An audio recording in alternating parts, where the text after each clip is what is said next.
ভক্তবৃন্দের চরণে আমার কোটি কোটি দণ্ডবৎ প্রণিপাত। পূর্ণ কার্তিক মাস,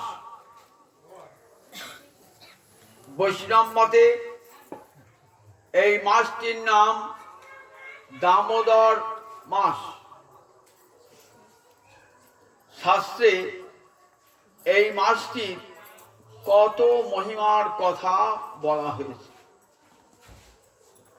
ন মাস কার্তিক সম ন কৃতেন সমং যুগং ন বেদ সমং শাস্ত্রং ন তীর্থং গঙ্গয়া সমং।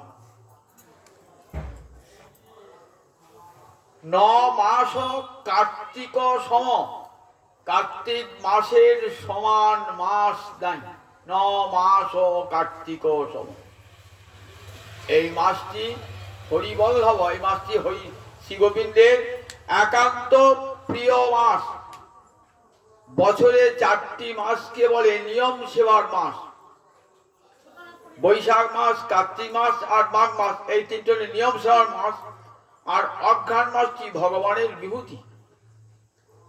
মাসানাং মার্গশীর্ষ অহম, বছরে 12টা মাসের মধ্যে আমি অগ্রহায়ণ মাস। তাই এই 4টি মাস খুব গুরুত্বপূর্ণ মাস, বৈশাখ, কার্তিক, মাঘ এবং অগ্রহায়ণ।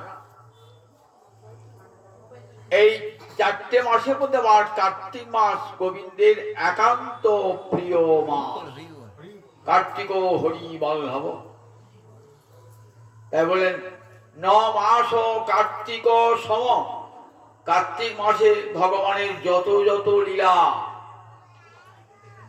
ভগবানের দামবন্ধন লীলা, যমলার্জুন ভঞ্জন লীলা, গোবর্ধন ধারণ লীলা, গোষ্ঠ লীলা, রাস লীলা, দেখুন কত লীলা এই মাসটিতে হয়েছে। এই মাস গোবিন্দের একান্ত প্রিয় মাস।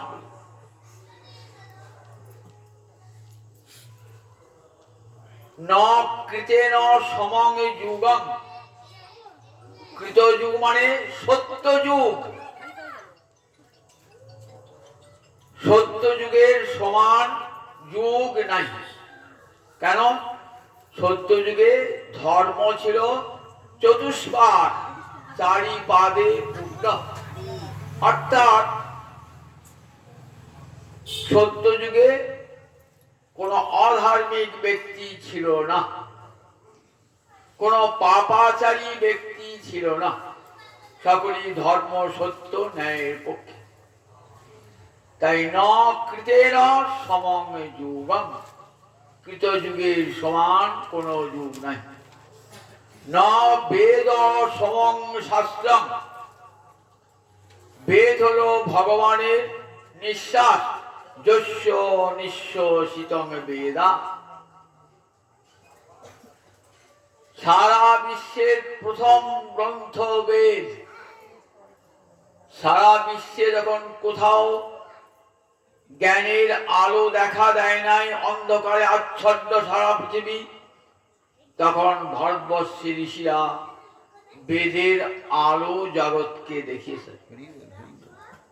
এই বেদ হতে যত যত শাস্ত্রের উৎপত্তি। তাই বেদ মাতা জননী শাস্ত্র জননী স্বরূপা। তাই বেদের সমান শাস্ত্র নাই। ন তীর্থং গঙ্গয়া সমম, আর গঙ্গার সমান তীর্থ নাই। 7টা নদীকে আমরা তীর্থ বলি।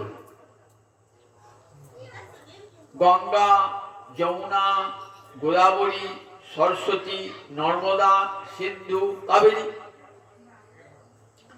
এদের মধ্যে সব থেকে বড় গঙ্গা।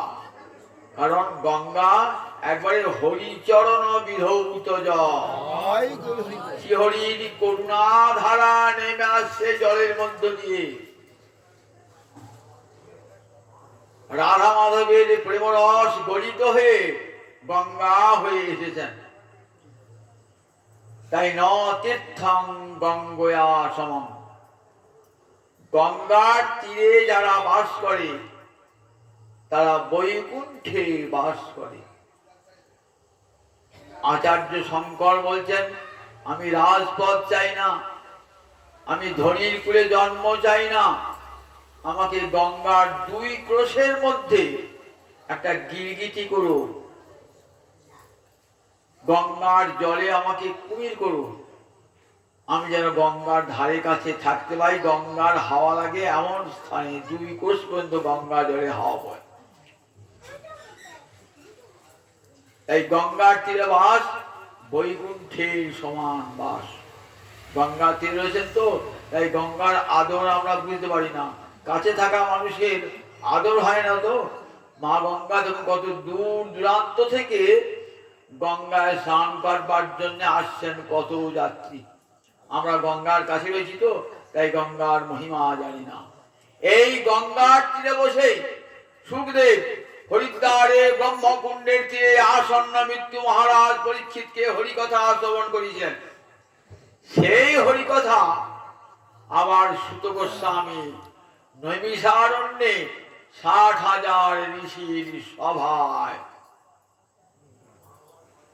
বর্ণনা করছেন। সুত গোস্বামী ৭ দিন ব্যাপী হরিকথা শুনেছেন। সুত গোস্বামীর পিতার নাম ছিল রোমহর্ষণ। এমন করে হরিকথা বলতেন না, শ্রোতাদের সমস্ত রোমকূপ কেঁপে উঠত। তাই রোমহর্ষণ এত আনন্দের শিহরণ জাগত যে রোম হৃষ্ট হয়ে উঠত। তাই তার পিতার নাম ছিল রোমহর্ষণ বা রোমহর্ষণ। তারই পুত্র উগ্রশ্ববা। সবা মানে কান, উগ্র মানে খাড়া, কানটা খাড়া হয়ে থাকতো হরিকথা শুনবার জন্য। আমরা হরিকথা শুনতে শুনতে কান খাড়া থাকবে কি, চোখে ঢুলু ঢুলু, চোখে ঘুম এসে যায় খানিক সময়। আর উগ্রসভা কান খাড়া করে থাকতেন যে সুখদেবের একটা কথাও যেন আমার কান থেকে বেরিয়ে না যায়। হরিকথা শুনছেন না তো, ক্ষুধার্ত ব্যক্তির মতো গোগ্রাসে গিলছেন। যেমন মহারাজ পরীক্ষিত, তেমনি সুত গোস্বামী নৈমিষারণ্যে। ক্ষুধার্ত ব্যক্তির খাদ্য পায়, সে কেমন করে, সে চিবোয় না, সে গিলে গিলে খেয়ে নেয়। ঠিক তেমনি হরিকথা এমন করে আস্বাদন করছেন, ঠিক যেন মধ্যে ক্ষুধার্ত ব্যক্তি খাদ্য গিলছে। এমন করে বলছেন মহারাজ পরীক্ষিত, বলছেন বলতে বলতে থেমো না, হরিকথা তো এমনিতেই মধুর, আবার তোমার মুখে যখন হরিকথা শুনছি সেটি আরো মধুর হয়ে আসে। সুখমুখ নিশ্চিত হরিকথা আরো বড় মধুর, কারণ তোমার মধ্যে কোনো মায়ার স্পর্শ নাই, তুমি মায়া মুক্ত পুরুষ। সুদেব মায়া মুক্ত পুরুষ, সেই মায়া মুক্ত পুরুষের মুখ হতে হরিকথা বেজে আসছে তো। তাই হরিকথার এত দাম, সুখমুখ নিশ্চিত হরিকথা। সেই হরিকথা সুত গোস্বামী শুনেছেন ৭ দিন বসে। ৭ দিন পর দাপর এবং করির সন্ধিক্ষণ নৈমিষারণ্যে ৬০,০০০ ঋষির সভা। সেখানে এসেছেন সুত গোস্বামী পাদ হরিগুণগান কীর্তন করতে করতে মনের আনন্দে। ৭ দিন শুনেছেন তো, অনেক পথ হেঁটে আসছেন গুনগুন স্বরে সেই হরিকথা। ঠিক যেমন করে সুখদেব বলেছিলেন তেমনি করে বলতে বলতে আসছে। ঋষিরা যজ্ঞ করছে, একটা বিশাল যজ্ঞ করছেন নৈমিষারণ্যে, বিষ্ণু ক্ষেত্র নৈমিষারণ্য। এক নিমেষের মধ্যে বিষ্ণু সহস্র দানবকে বধ করেছিলেন, তাই এই ক্ষেত্রের নাম নৈমিষারণ্য। আবার একটা মতে ঋষিরা ব্রহ্মার কাছে গেলেন যে আমরা কোথায় তপস্যা করব, কলিকাল এলে। ব্রহ্মা তখন একটা মনোময় চক্র নির্মাণ করলেন। বললেন এই চক্রের নেমি মানে পরিধি, সেটা যেখানে গিয়ে শীর্ষতে অর্থাৎ ক্ষয় হয়ে যাবে আর চলতে পারবে না, জানবে সেইটাই হবে তোমাদের তীর্থক্ষেত্র। সেই চক্রটি যাচ্ছে, যেতে যেতে যেতে যেতে ওই নৈমিষারণ্যে চক্রের নেমি মানে চক্রে চারিপাশে লোহার একটা বেদ থাকে, ওকে বলে নেমি, ওটা ক্ষয়ে গেল, আর চাকাটা যেতে পারলো না। ঋষিরা ভাবলেন এইখানে আমাদের তপস্যার ক্ষেত্র। এই বিষ্ণুক্ষেত্র নৈমিষারণ্যে 60,000 ঋষি যজ্ঞ করছেন, সহস্রাঙ্গের সমা 1000 বছর ধরে যজ্ঞটা হবে। সেই যজ্ঞে ঋষিরা স্বর্গ কামনায় যজ্ঞ করছিলেন। সেখানে এলেন সুত গোস্বামী পাদ। ঋষিরা তো বেদজ্ঞ, জানেন যে এত ধুমধাম করে আমরা যে যজ্ঞ করছি, সেই যজ্ঞের ফল স্বর্গগমন, এর বেশি নয়। স্বর্গে গিয়ে কতদিন থাকবো? যতদিন পুণ্যটা থাকবে ততদিন। পুণ্য যে ক্ষয় হয়ে যাবে, আবার স্বর্গ থেকে নেমে আসতে হবে। ক্ষীণে পুণ্যে মর্ত লোকং বিসন্তি। পুণ্য যে ক্ষয় হয়ে যায়, আবার নেমে আসতে হয় দেবলোক থেকে। তাহলে এমন লোকের সন্ধান পাওয়া যায় না যেখানে গেলে আর ফিরে আসতে হয় না, কিন্তু সে সন্ধান দেবে কে? ঋষিরা যখন মনে মনে এই কথা ভাবছেন, ঠিক সেই সময় সুত গোস্বামীর আবির্ভাব। ঋষিরা সুত গোস্বামীকে পরম আদরে বসিয়েছেন। সুত মানে কি বলেন দেখি? সারথি, রথ চালাতো, গাড়োয়ান। ঋষিরা সব ব্রাহ্মণ, কিন্তু সুত গোস্বামীকে বসালেন ব্রাহ্মণের আসনে, কত সম্মান দান করে। হরিকথার বক্তা যিনি, তিনি সব সময় সম্মানে যোগ্য। তাই সুত গোস্বামী ব্রাহ্মণ না হলেও ব্রাহ্মণের সমান মর্যাদা লাভ করেছেন। সমস্ত ঋষিরা তার কথা পরম শ্রদ্ধার সঙ্গে শুনেছেন। সুত গোস্বামীর কাছে ঋষিরা প্রশ্ন রেখেছিলেন, জীবের চরম মঙ্গল লাভ কিসে হয়? তারই উত্তর দিতে গিয়ে বললেন, আমি তো নিজের কথা বলবো না, আমি আমার গুরুর মুখে যা শুনে এসেছি সেইটি আপনাদের শোনাবো। আমি 7 দিন ব্যাপী হরিদ্বারে ব্রহ্মকুণ্ডের তীরে মহারাজ পরীক্ষিতের সভায় আমার গুরুদেবের মুখ হতে অমৃতময়ী বাণী শুনেছি, এবং চোখের সামনে দেখলাম সেই বাণী শ্রবণের ফল কি। মহারাজ পরীক্ষিত চলে গেলেন বৈকুণ্ঠে গোবিন্দ চরণে, যেখান থেকে আর ফিরে আসতে হবে না স্বর্গের দেবতারাও পর্যন্ত।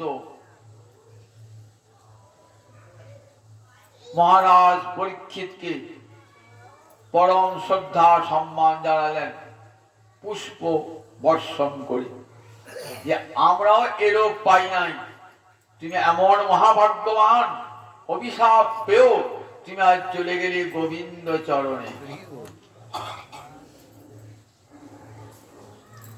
সেই সুখমুখ নিশ্চিত হরিকথা আপনারা শ্রবণ করুন।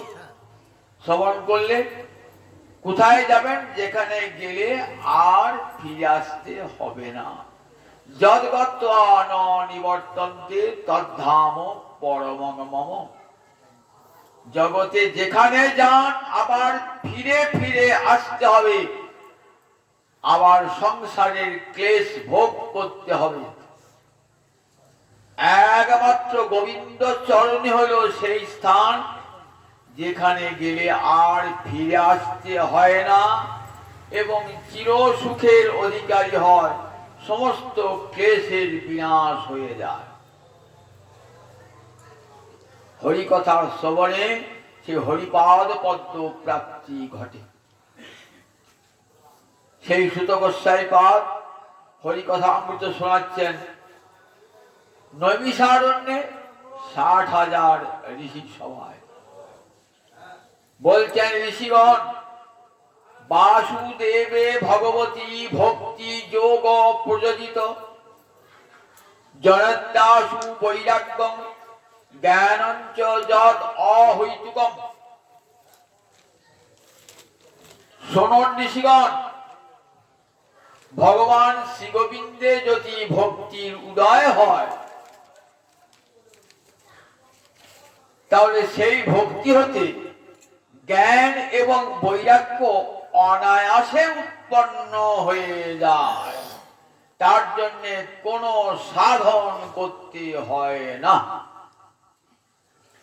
বাসুদেবে ভগবতী ভক্তি যোগ, ভগবান শ্রী গোবিন্দে যদি ভক্তি যোগ প্রযুক্ত হয়, তাকে ভক্তি বলে। দেবর্ষি নারদ, যিনি ভক্ত সম্রাট, ভক্তির সংজ্ঞা দিয়েছেন নারদ পঞ্চরাত্রি।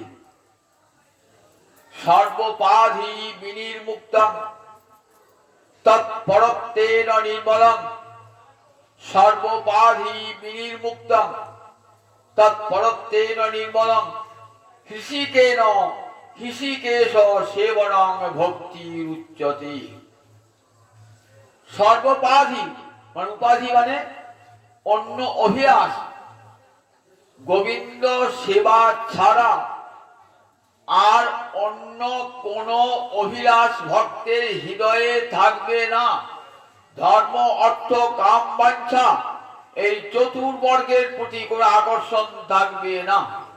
সর্বপাধি বিনির্মুক্ত, বিশেষ ভাবে নির্মুক্ত।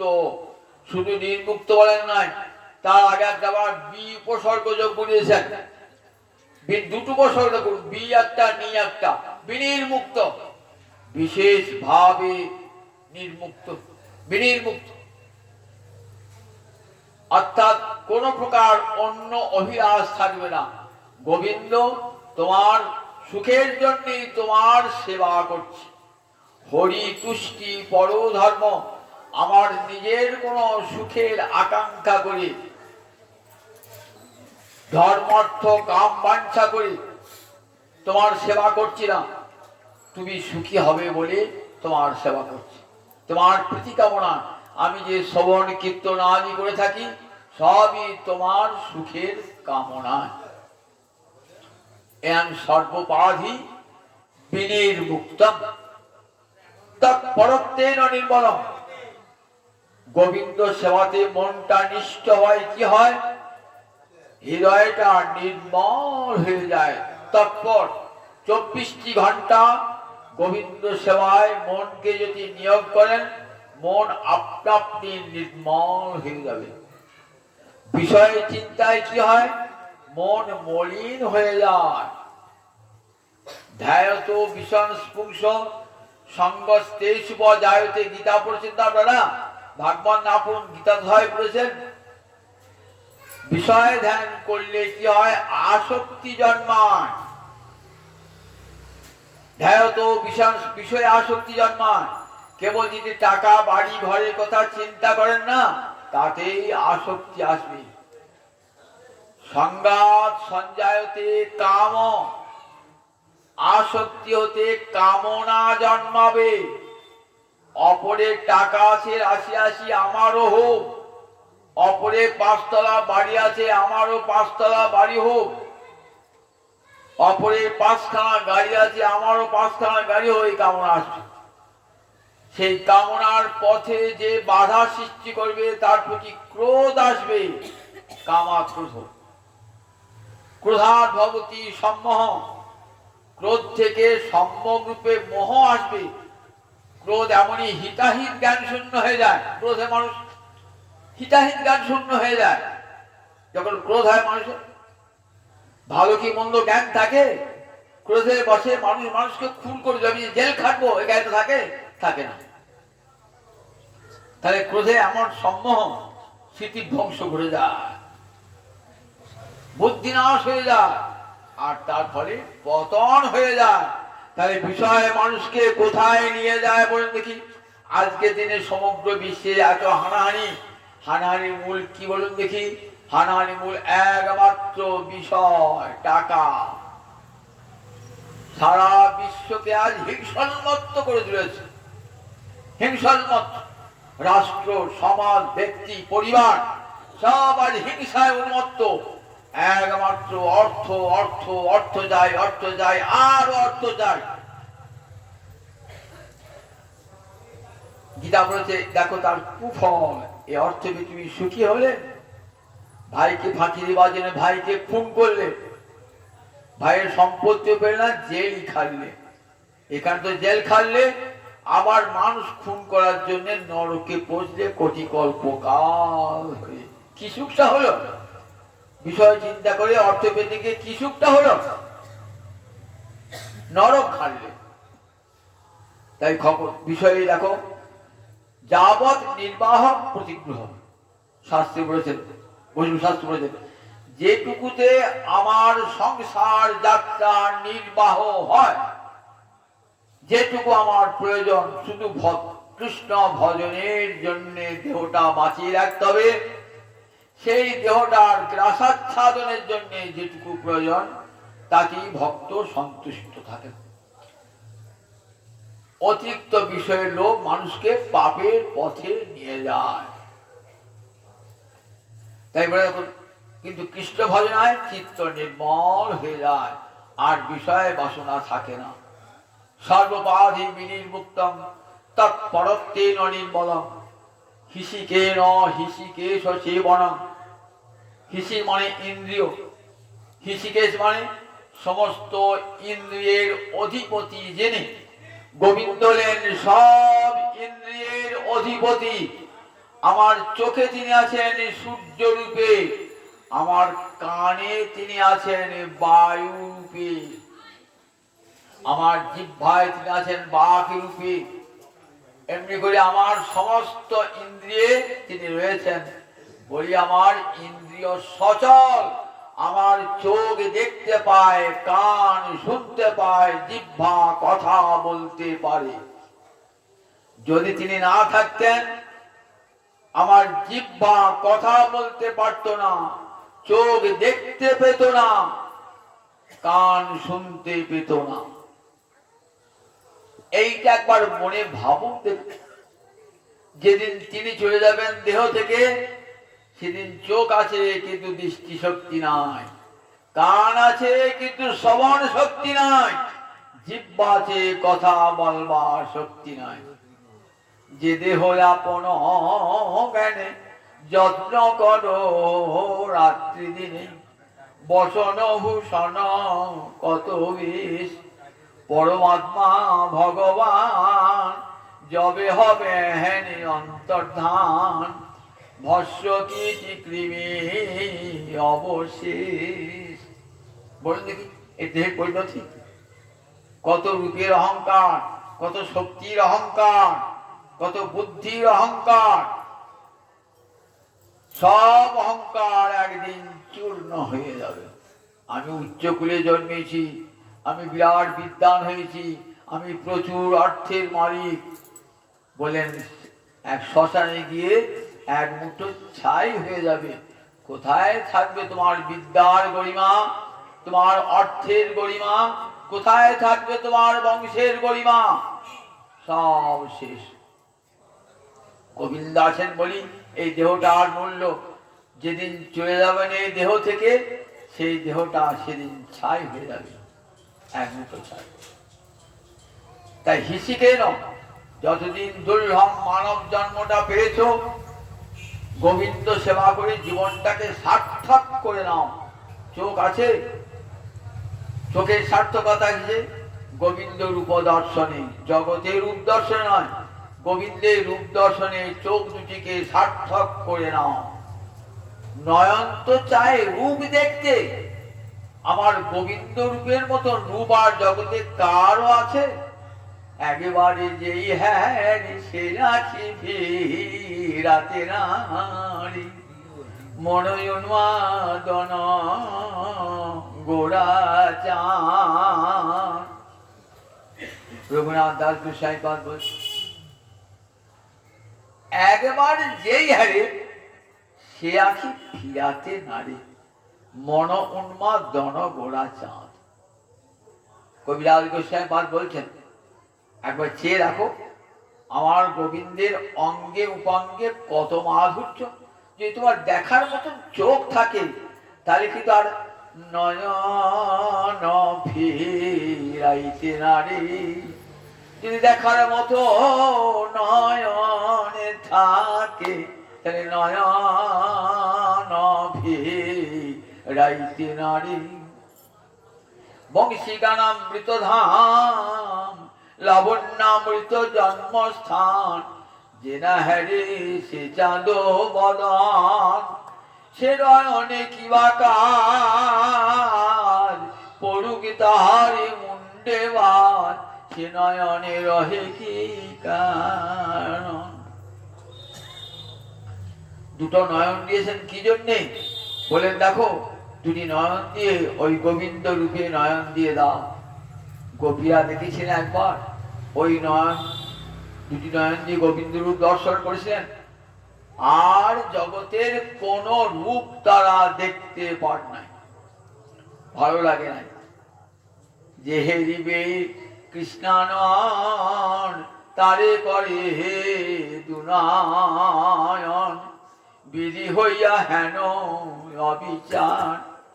মোর বলে যদি ধর কোটি আঁখি তাহার করো, তবে জানি যোগ্য সৃষ্টি তার।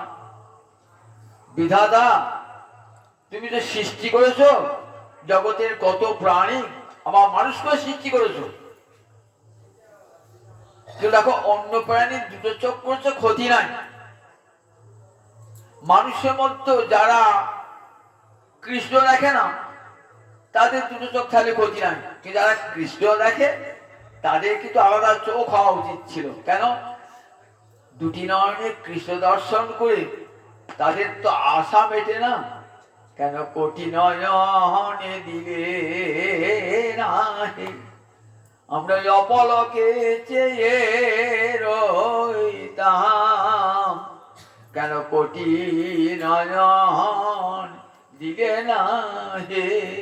তুমি দিয়েছো, অপাত্রে দান করেছো। কি করেছো? দেবরাজ ইন্দ্রকে দিয়েছো 1000 চোখ। দেবরাজ ইন্দ্র 1000 চোখ। সে 1000 চোখ দিয়ে সে কি দেখবে? সে জগতে নারী রূপ দর্শন করবে আর ভক্ত গোবিন্দ রূপ দর্শন করবে। তার জন্য দুটি নয়ন দিয়েছে, দুটি নয়ন দিয়েছে। গোপীর অভিশাপ দিতেন। আবার চোখেতে পলক দিয়েছো, দুটি নয়ন দিয়েছে যে অপলকে চেয়ে থাকবো তা নয়, আবার পলক দিয়েছে। তাই তাই কি করতেন? বিধাতাকে বিধাতা রঙে স্বপন্তি, বিধাতাকে অভিশাপ দিতেন ব্রজগোপীরা। যেমন দুটি নয়ন দিলে আর সেই নয়নে আবার পলক দিলে, তাহলে কোন সব ইন্দ্রিয়ের সার্থকতা।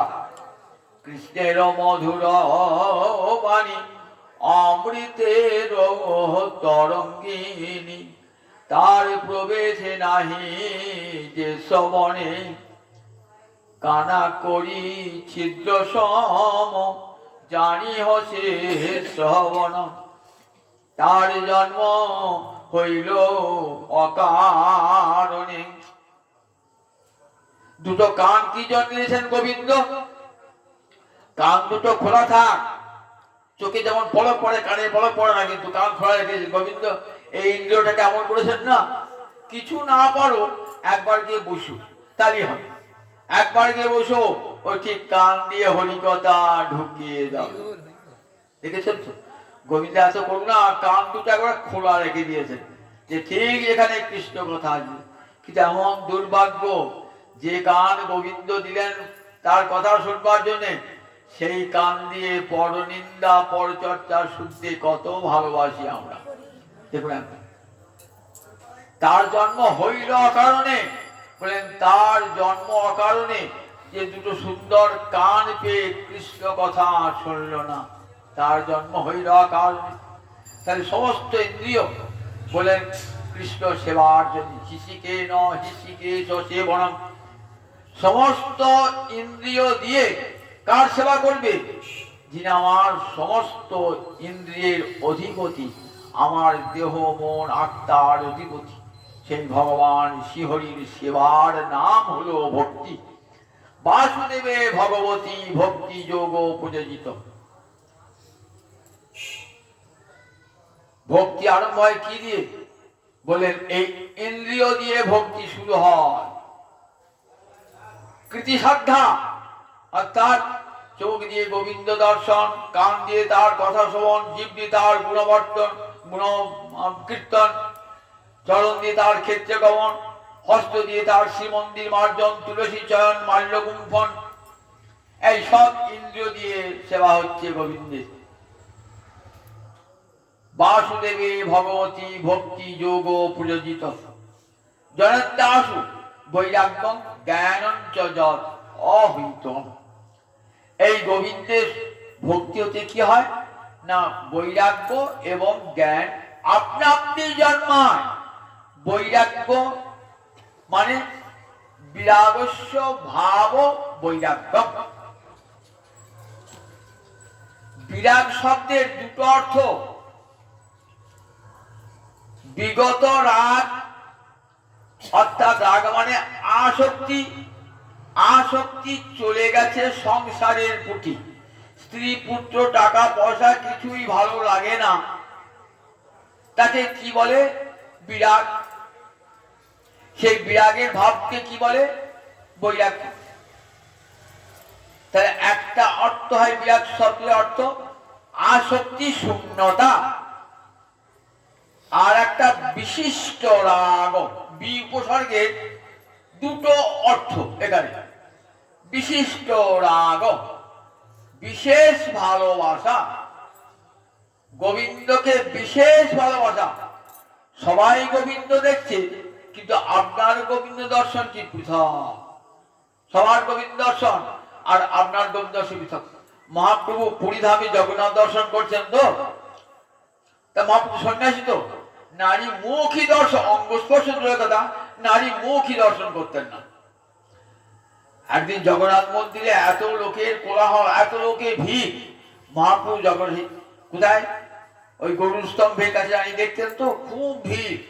মহাপুরুষের ভিড়ে জগন্নাথ দেখতে এত আকুলতা, ব্রজেন্দ্র নন্দনকে দেখবার জন্যে রাধা ভাবে ভাবিত হয়েছেন তো, এত আকুলতা না। একদিন এক উড়িয়া রমণীর পিঠে চরণ দিয়ে দেখছে, পিঠে চরণ দিয়ে জগন্নাথ দর্শন করছে, দেখেছেন তো? পিঠে জগন্নাথ দর্শন করছে। মহাপ্রভু খেয়ালই নাই যে আমি কার পিঠে পা চাপিয়ে জগন্নাথ দর্শন করছি। গোবিন্দ সেবক ছুটে, এই ছোট মেয়েটাকে নামিয়ে দিচ্ছি, মহাপ্রভু দূর থেকে প্রণাম জানাচ্ছে।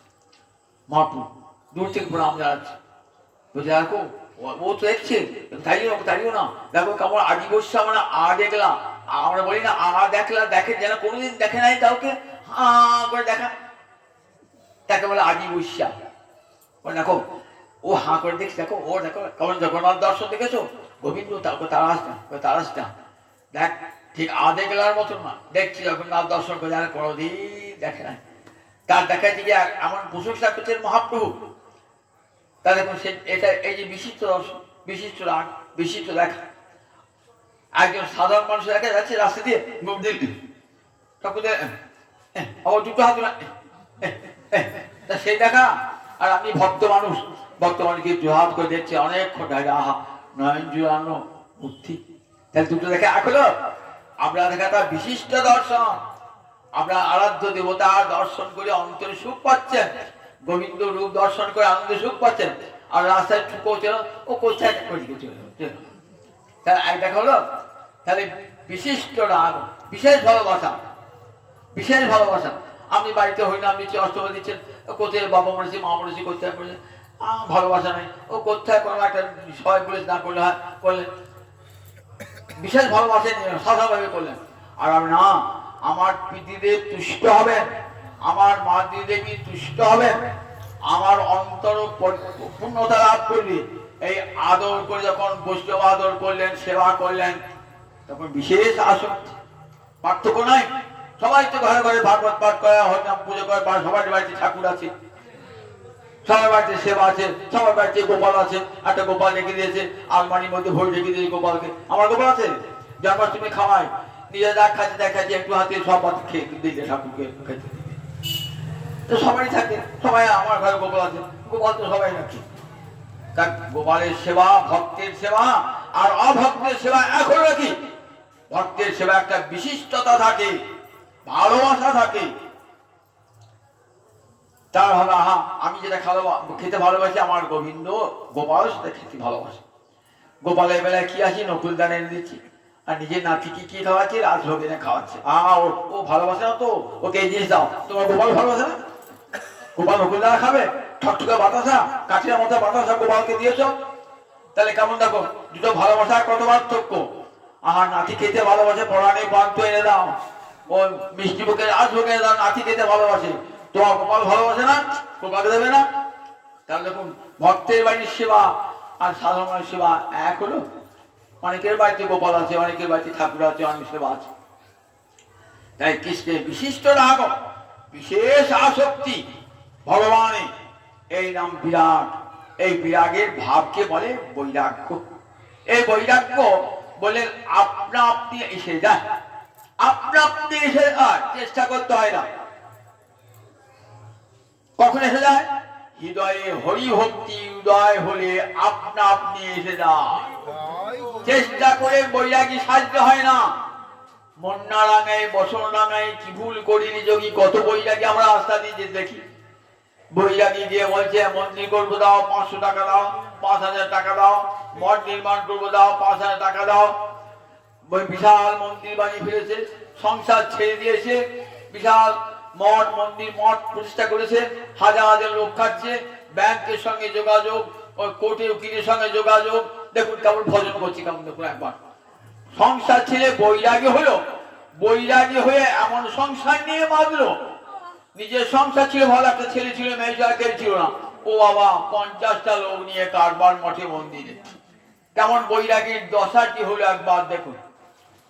বললেন এরা মনটা রাঙায় নাই, কাপড়টা রাঙিয়েছে, কাপড় রাঙিয়ে লোক ঠকাচ্ছে, কাপড় রাঙিয়ে লোক ঠকায়। উদর নিমিত্তং বহুকৃত বেশং, আচার্য শঙ্কর বলেন পেট ভরানোর জন্য বহু রকম রূপ ধারণ করবে কলিকালে। বৈরাগীর বেশ ধরে এসে মানুষকে ঠকাবে, প্রতারণা করবে। আমার বৈরাগ্যের জন্য কাপড়টা রাঙানো কি প্রয়োজন? কাপড়ের সঙ্গে বৈরাগ্যের কি সম্পর্ক? বৈরাগ্যের সম্পর্ক মনের সঙ্গে। আমার মনে বৈরাগ্য না, কাপড়টা সাবলা। কি হবে বৈরাগ্য? সে বৈরাগ্যে, এই বৈরাগ্যকে কি বলেছেন? ফল্গু বৈরাগ্য। ফল্গু একটা নদীর নাম, গয়াতে সেই নদীটা আছে, ফল্গু নদী। দেখবেন জল নাই, উপরে বালুকা। জল আছে তলায়, খোঁড়ো দেখবে তলায় জল আছে। আরে বাইরে, হ্যাঁ কেমন বৈরাগী দেখেছ, গাছতলায় থাকে, দেখেছ গেরুয়া কাপড় পরেছে, এক বেলা খায়। বলে যাও না আশ্রমে, কি খাচ্ছে আপনি দেখেছো না? আশ্রমে গিয়ে কত টাকা ব্যাংকে রেখেছে আপনি দেখেছো না? বৈরাগী হলে বাইরে বৈরাগীর বেশ ওর, ভিতরে সব আছে ওর। ওরা মর্কট বৈরাগ্য। বানর গাছে থাকে, ফল খায়, অঙ্গে বসন নাই, বানের আমাদের বৈরাগী আর কেউ নাই, তত বৈরাগী। বলে সবচেয়ে যত প্রাণীর মধ্যে সবচেয়ে ভোগী প্রাণী হলো বানর। বানর। তাই বারবার শাস্ত্র নিষেধ করেছেন, মন্না রাঙায় বসন রাঙায়, কি ভুল করিনি যোগী। এই বৈরাগ্য তো ভক্তি ঠিক আসে নাই, এ তো লোক ঠকাবার জন্য, প্রতারণা করবার জন্য লোককে এই বৈরাগ্য। সুত গোস্বামী বলছেন এই বৈরাগ্যের কোনো মূল্য নাই, এই বৈরাগ্য নরকে নিয়ে যায়, নরকেই নিয়ে যায় এই বৈরাগ্য। ভক্তি থেকে উত্থিত যে বৈরাগ্য, দেখুন ভক্তি থেকে উত্থিত কেমন বৈরাগ্য দেখুন। রূপ সনাতনে অত বেশি দূর যেতে হবে না, ভাগবতে যেতে হবে না। চৈতন্য চৈতন্য চৈতন্য ভাগবতে পড়ুন আমার গৌর গণদেব গণের কথা। রূপ সনাতনের কত সম্পদ বলুন দেখে একবার। সনাতন গোস্বামী পাদ অবিভক্ত বাংলার প্রধানমন্ত্রী, কতখানি সম্মান তার। পায়ে কি করে হাঁটতেন, সোনার খাতে শুয়ে থাকতেন, সোনার টাকার মুদ্রা বেতন পেতেন। আর বৃন্দাবনে যখন রয়েছেন, কেমন করে রয়েছেন তার ইতিহাসটা পড়বেন। এক এক বৃক্ষের তলে এক এক রাত্রি শয়ন, কভু চারা চর্বণে কভু উপবাস, ছেঁড়া কাঁথা নেড়া মাথা কাঁদে বহির্বার, লোকে শুধাইলে বলে মুই চৈতন্যের দাস। বলুন দেখি একবার কেমন বৈরাগ্য, এই ভক্তি থেকে উত্থিত বৈরাগ্য।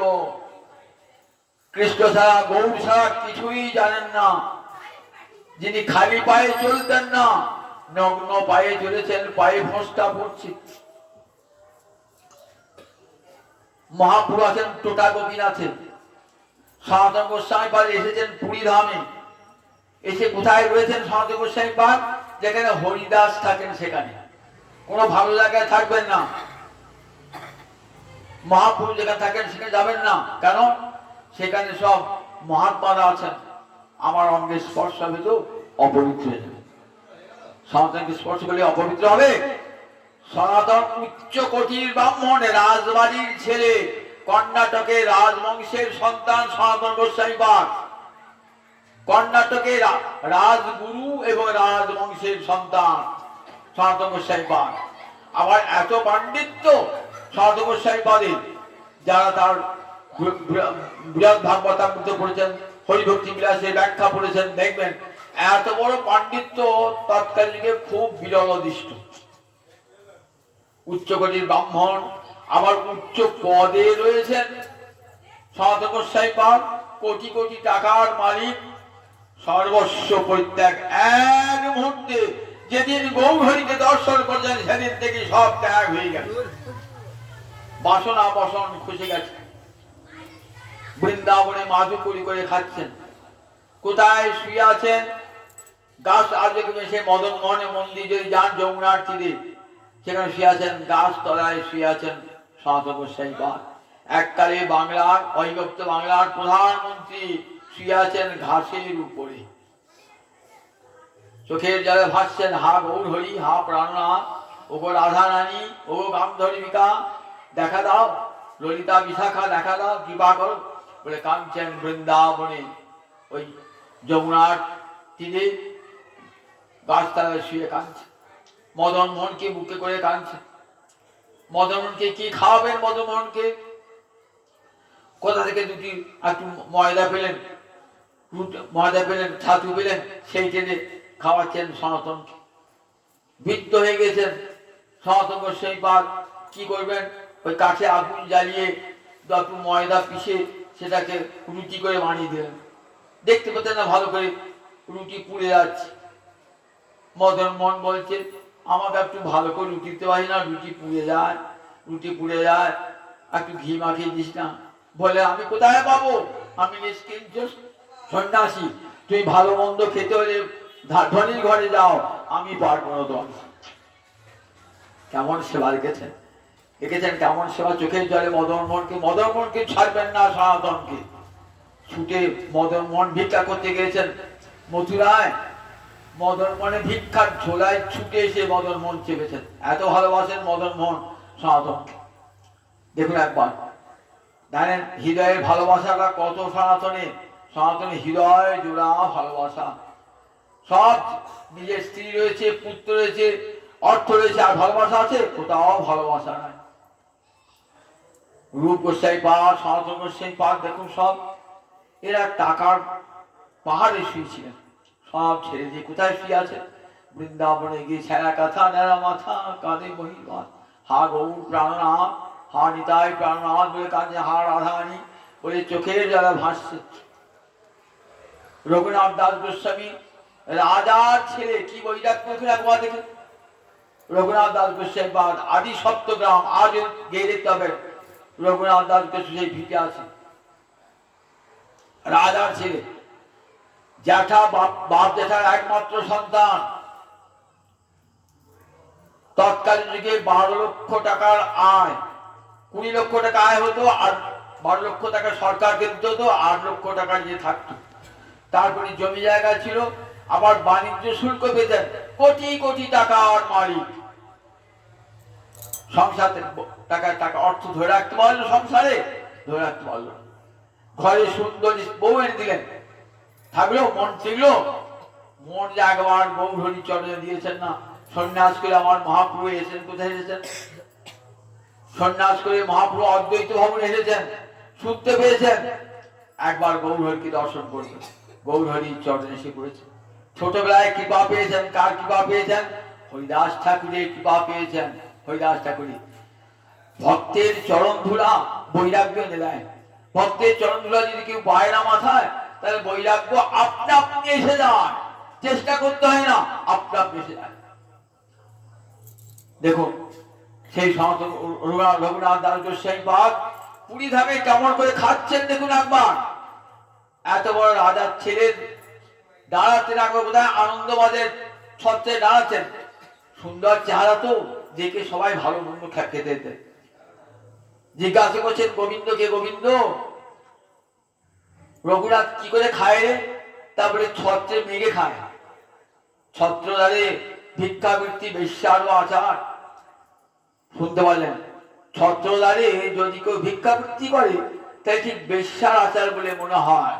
বেশ্যার রমণী যেমন সেদিকে যে দাঁড়িয়ে থেকে কোন পুরুষ আসে বলে। শুনতে পেলেন রঘুনাথ যে রাজার ছেলে রঘুনাথ দর্শন করে সবাই ভালো মন্দ খেতে দেবে, তো তাতে কি হবে? ইন্দ্র পুষ্টি লাভ করবে। কৃষ্ণ ভালো মন্দ খেলে কৃষ্ণ ভজন হবে না। তারপর থেকে শুনলেন আর ছত্রে যেতেন না। কি করতেন দেখুন, যে ফেলে দিত যে অন্ন সন্ধ্যাবেলায় জগন্নাথের মন্দিরে, সেগুলো কুড়ি কুড়ি খেতেন। নর্দমায় পড়ে থাকতো, জল দিয়ে ধুয়ে খেতেন। কত বৈরাগ্য বলুন দেখি একবার, কত বৈরাগ্য বলুন দেখি একবার। সনাতনকে জিজ্ঞাসা, রঘুনাথ দাস গোস্বামী জিজ্ঞাসা করছে, রঘুনাথ তুমি কেন এই সব ছাড়লে? কেন সংসার ছাড়লে? কেন স্ত্রীকে ছাড়লে? পিতা মাতাকে ছাড়লে? তখন রঘুনাথ বলছেন, একবারে যেই হ্যাঁ সে আখি রাতে নারী, মনে উন্মাদনা গোড়া চান। একবার দেখো না, আমাদের প্রশ্নের উত্তর দিতে হবে না, তুমি একবার দেখো। দেখার মধ্যে নয়ন থাকে, একবার দেখো গৌরহরিকে দেখো। আমার গোবিন্দের রূপের সীমা নাই। গোবিন্দ আমার রূপের সাগর, রাধা রানী আমার রূপের সাগর। দুটো সাগরে মিললে কি হয়? মহাসাগর আমার গৌরাঙ্গ হরি রূপের মহাসাগর। রাধা ভাব দুটি সুবলিত, গৌরাঙ্গ সুন্দর। ও দেখলে পরে আর কি নয়ন ফেরাতে পারে? তাই আমি পাগল হয়েছি গৌর হরির জন্য। সংসারটা রাধা কুণ্ডের তীরে বসে কাঁদছেন। আজ সেই রাধা কুণ্ড দেখলেই মনে পড়ে যায় রঘুনাথ দাস গোস্বামীর কথা। সেই রাধা কুণ্ডের তীরে বসে বসে কাঁদছে রঘুনাথ দাস গোস্বামী পাদ। ওই রাধা কুণ্ড ছিল, আজ আমি দেখছি রাধা কুণ্ড ছিল না, মাঠ জমিতে পরিণত হয়েছিল। জমিতে মহাপ্রভু যখন বৃন্দাবন গেলেন, রাধা কুণ্ড বার করলেন, সেই জমির জলের মাটি নিয়ে তিলক কাটলেন। তারপরে সর্বশেষ ভাবলেন যে এইটাই রাধা কুণ্ড। রাধা কুণ্ড রয়েছে, কোন রকমের খাল টাল করে রাধা কুণ্ড করেছেন। একদিন এক ব্রজমাই জল নিতে এসে পড়ে গেলেন, এঁটেল মাটিতে পিঁড়ে পড়ে গেছেন। মনে মনে ভাবছেন যে যদি রাধা কুণ্ডে তার সংস্কার হতো, কেউ একটা ঘাট টাট বাঁধে দিত, আর খুব ভালো হতো। মনে মনে ভাবছেন, কিন্তু চাইবেন না তো, ইচ্ছা করে নিজের বাপ যেতেই পারে, কিন্তু আমার বাপ যেটার টাকাও নেবেন না, বলবেন না কারোর কাছে, কারোর কাছে বলবেন না। এক শেঠ বারোয়ারি এসেছেন, প্রচুর টাকার মালিক। কোথায়? বদ্রীনারায়ণে গিয়েছেন। সেখানে গিয়ে মনে ভাবছেন এখানে নারায়ণের মন্দির করে দেবো। রাত্রেবেলায় নারায়ণ স্বর্ণ দিচ্ছেন, এখানে মন্দির করবার জন্য বহু লোক আছে, এখানে মন্দির করতে হবে না। তুমি যে টাকাটা যে মন্দির খরচ করবে, চলে যাও বৃন্দাবনে। বৃন্দাবনে গিয়ে রঘুনাথ দাস গোস্বামীর কাছে যাবে, রাধা কুণ্ডের সংস্কার হবে। বৃন্দাবন এলেন, খুঁজে গেলেন রঘুনাথ দাস গোস্বামী পাদ। টাকা তো নেবেন না, রঘুনাথ টাকা স্পর্শ করবেন না, ছোবেন না টাকা। বলে আমি দাঁড়িয়ে থেকে এই রঘুনাথ শ্যামকুণ্ড রাধাকুণ্ডের সংস্কার করে দেন। তিনি এসে শ্যামকুণ্ড রাধাকুণ্ডের সংস্কার করলেন। তাই আজও ওই রাধাকুণ্ডের তীরে বসে 24টি ঘন্টা কাঁদতে আর ভজন করতে রঘুনাথ দাস গোস্বাইপাদ নয়নজলি। ওগো রাধারানী, তোমার চরণে একবার দেখা দাও, দেখা দাও রাধারানী, ওই চরণ একবার দেখা দাও, ওই চরণের সেবা দিও। কি বলে জন্মে নয় জন্মে জন্মে, ও রাধারানী ওই চরণে সেবা দিও। ন জীবামি তয়া বিনা, ও গো রাধারানী, তোমার চরণ না দেখলে আমি যে বাঁচতে পারবো না। দেখাও ওই অলক্ত রঞ্জিত চরণ, ওই আলতা মাখা চরণখানা দেখাও, আলতা মাখা চরণ। ওই যে গোবিন্দ বন্দিত চরণ, ওই চরণ আমার মাধবের শিরভূষণ। একবার দেখাও দেখাও ওই চরণ, ওই চরণের সেবা দিও। নয়ন জলে ভাসছেন আর রাধাকুণ্ডের তীরে, মাথায় কোনো ছাউনি নাই, রোদ বৃষ্টি সব সহ্য করছেন। এত আনন্দে ফিরে যাচ্ছেন না, বোধই নাই যে মাথায় রোদ বৃষ্টি পড়ছে। কত বড় লোকের ছেলে দেখুন কেমন বৈরাগ্য, একবার কেমন বৈরাগ্য। এই বৈরাগ্য ভক্তি থেকে উত্থিত বৈরাগ্য, এদাম যুক্ত বৈরাগ্য। সব ভালোবাসা হৃদয় জুড়ি। ওই কাপড় রাখাতে হয় না, বৃন্দাবন ছয় গোস্বামী বৃন্দাবনকে কাপড় রাখেছিলেন, সাদা কাপড় পরেছিলেন, গেরুয়া কাপড় পরতে যান না। দেখুন কাপড় রাঙাতে হয় না, মনটা রাঙাতে হয় কৃষ্ণ অনুরাগের রঙে। মনকে রাঙাবেন আগে সর্বাগ্রে। কাপড় রাঙালে মায়া ছাড়বে নাকি? মায়া আমাকে ছাড়বে? আমার কাপড়টার রং দেখো, বৈরাগীর কাপড় আছে, মায়া বলবে আমি ছাড়ি না, তোমার কাপড় দেখে আমি ভয় খাই না। আমি ভয় খাই কেন জানি কোথায় জানো? যদি অন্তরে কৃষ্ণ চিন্তা থাকে আমার আর প্রবেশ হবে না। যাহা কৃষ্ণ তাহা নাহি মায়ার অধিকার। মায়া মানে তো অন্ধকার। অন্ধকার বলবে আমি সূর্যকে খুব ভয় খাই জানো তো, ওই সূর্য ওই আমার বাড়া খায়, সূর্য ওই সূর্যকে ভয় খায়। তাই মায়া হয় অন্ধকার। কৃষ্ণ সূর্য সম, মায়া হয় অন্ধকার। কৃষ্ণ সূর্যের উদয় হলে আর সেখানে মায়া থাকবে না, মায়া অন্ধকার পালিয়ে যাবে। বৈরাগ্য আমার কাপড় দেখলে পালাবে না মায়া, কিন্তু আমার হৃদয়ে যদি কৃষ্ণ প্রেম সূর্যের উদয় হয়েছে আর মায়া আমাকে ছোঁবে না, আমার ধারে কাছে আসবে না মায়া। যেখানে কৃষ্ণ সেখানে মায়ের অধিকার নাই। তাই এখানে বলছেন সুত গোস্বামী পাদ বিশারণ্যে 60,000 ঋষিকে যে দেখো সংসার ত্যাগ করতে হবে না, আপনা আপনি বৈরাগ্য হিসাবে সংসার বাসনা বসনা আপনা আপনি খসে যাবে যদি কৃষ্ণ প্রেম মদিরা কেউ পান করে। মাতাল সকালবেলাতে মদ খেয়েছে, মদ খেয়ে সারা রাত ছুটছে, কখন যে তার অঙ্গের কাপড় খুলে গেছে সে জানেই না।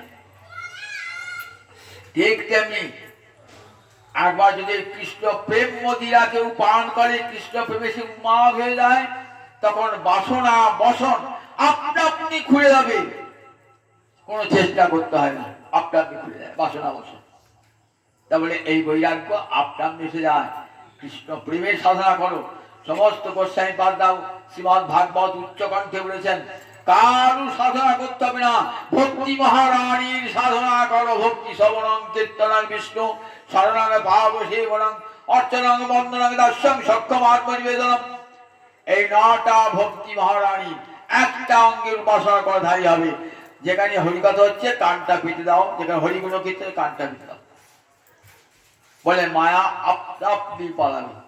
বাসুদেবী ভগবতী ভক্তি যোগ পরিচিত জনত্যাসী বৈরাগ্য জ্ঞানঞ্চ যৎ অহৈতুকম। আমার জ্ঞান বৈরাগ্য যেমন, জ্ঞান আপনা আপনি আসবে। জ্ঞান লাভের জন্য স্কুলে কলেজে যেতে হবে না, আপনা আপনি আসবে জ্ঞান। আপনা আপনি জ্ঞান, অহৈতুক জ্ঞান। কবি নয়নানন্দ বলেছেন বেদ বিদ্যা দুই কিছু নাহি জানত, সে যদি গৌরাঙ্গ করে সার, বেদ বিদ্যা কিছু নাই জানো তো, সে যদি গৌরাঙ্গ করে সার, তাহলে কি হয় বলে দেখো, সর্ববিদ্যা করো তলে তার, নয়নানন্দিতে হনে সেই সে সকলি জানে, সর্ববিদ্যা সর্বসিদ্ধি করো তলে তার। আর চারি বেদ সরদর্শন পড়িয়াছে যেই জন, সে যদি গৌরাঙ্গ নাহি ভজে, লোচন বিহীন জন। বলেন সে কেমন, এত বিদ্যা লাভ করলো, চারটে বেদ পড়লো, 6টা দর্শন পড়লো, কিন্তু গৌর গোবিন্দে মতি হলো না। বৃথা তার অধ্যয়ন লোচন বিহীন জন, তার পড়াটাই ব্যর্থ। সে লোচন বিহীন, লোচনের চোখ নাই তার, অন্ধের দর্পণে কি বা কাজে। অন্ধ ব্যক্তির কাছে এমন দর্পণ কোনো কাজে লাগে না, ঠিক তেমনি যে বিদ্যাও তার কোনো কাজে লাগে না। কৃষ্ণ ভক্তের জ্ঞান আপনা আপনি। প্রহ্লাদ গুরু পড়াতেন বটে, কিন্তু প্রহ্লাদ তাদের বিদ্যা গ্রহণ করতে পারতেন না। কেন? মায়ের পেটেই প্রহ্লাদ হরিভক্তি বিদ্যা পেয়ে গেছেন। গুরুদেবের কাছে মায়ের পেটে থাকতে থাকতে হরিভক্তি বিদ্যা পেয়ে গেছেন, আর তাকে কোন বিদ্যা লাভ করতে হয় না। সবরী চন্ডালিনী কোন স্কুলে পড়তে গেছিল, কোন কলেজে পড়তে গেছিল? রামচরণ কি করে পেল? কি করে সে রামচন্দ্রের চরণ পেল? সবরী চন্ডালিনী, সে তো চন্ডালিনী ভিল কন্যা। এমনই তার গুরু কৃপা। গুরুদেব বলেছেন, রামচন্দ্রই তোমার প্রতি, তুমি কেবল রাম নাম জপ করো। আর সেই জপের ফলে একদিন রাম লক্ষ্মণ তার কুটিরে গিয়ে হাজির। ঋষিদের আশ্রমে যান নাই রাম লক্ষ্মণ, সবরী চন্ডালিনীর ঘর। দেখুন, আপনি ভগবানকে পেয়েছেন, আর কোটি কোটি জ্ঞান লাভ করেও, জ্ঞান দিয়েও, বেদ বিদ্যাদি পড়েও ভগবানকে পাওয়া যায় না। হরিভক্তিতে ভগবানকে পাওয়া যায়। গজেন্দ্র হাতি সে কি লেখাপড়া শিখেছিল? কোন লেখাপড়া শিখে নাই। ধ্রুব কি লেখাপড়া শিখেছিল? কি বিদ্যা ছিল? কোন বিদ্যা ছিল? গোবিন্দ পেয়েছিলেন। ধ্রুব গোবিন্দকে দর্শন করেছিলেন।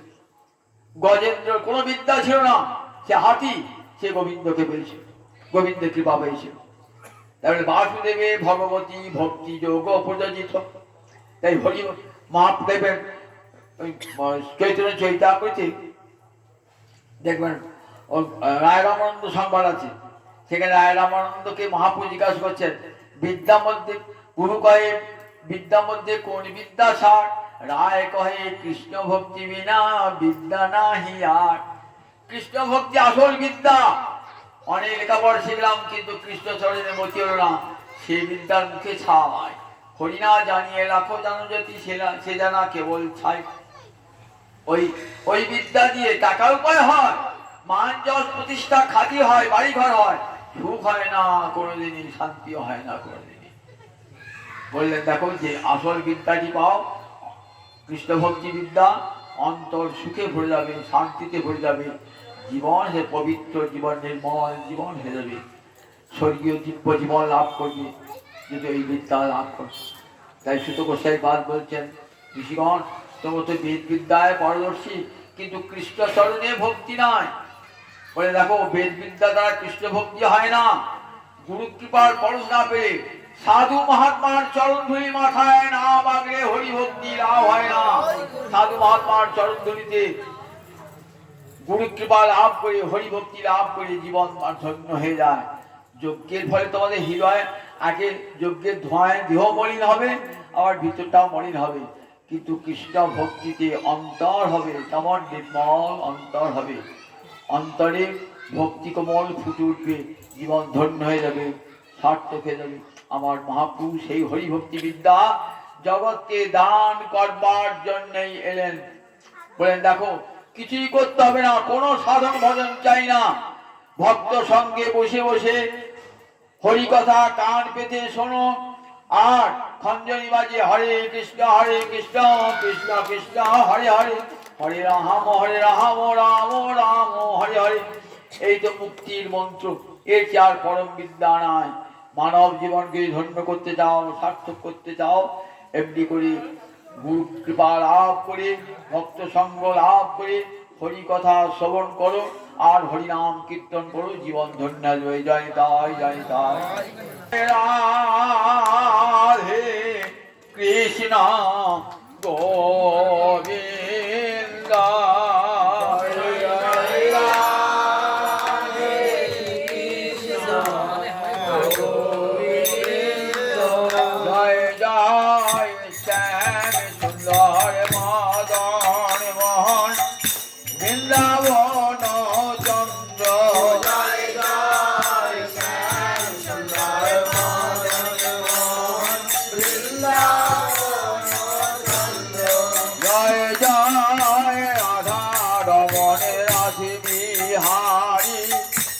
গোকুলানন্দ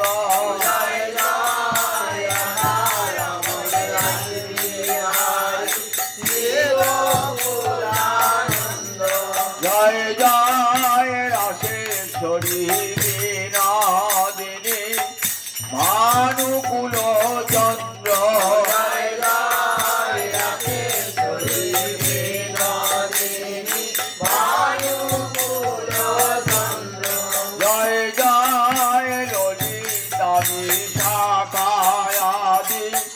যত সখী বৃন্দ জয় জয়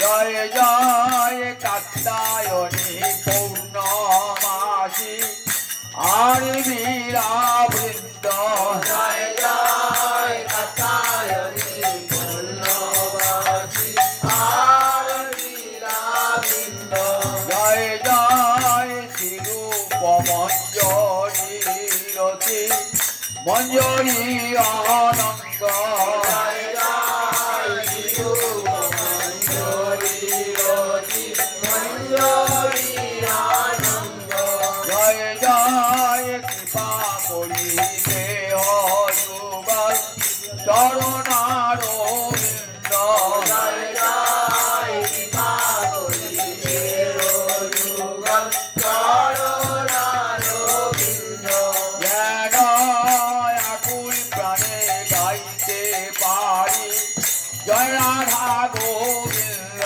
জ্ঞান আকুল প্রাণে গাইতে পারি জয় রাধা গোবিন্দ জয় রাধে জয় রাধে জয় রাধে জয় রাধে জয় রাধে জয় রাধে জয় রাধে জয় রাধে জয় রাধে জয় রাধে জয় রাধে